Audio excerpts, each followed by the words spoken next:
Mayong adlaw mga boss. Karon kay gubaon man atong dalan di.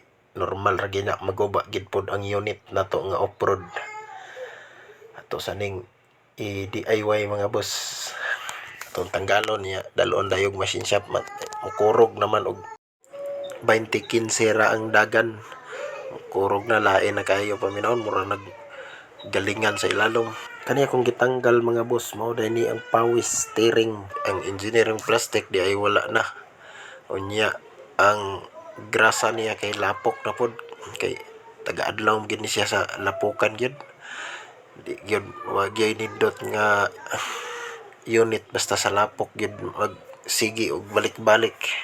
Gamitan dayon ako nagkinakusgan diha nga tools mga boss. Kuha na siya sugnod na siya ako sanggi hulaman kay mahuman ako nig bungkag ron dalon dayon ako siya sa machine shop. Patawran ako siya og engineering plastic. Mao to mga boss, daghang salamat.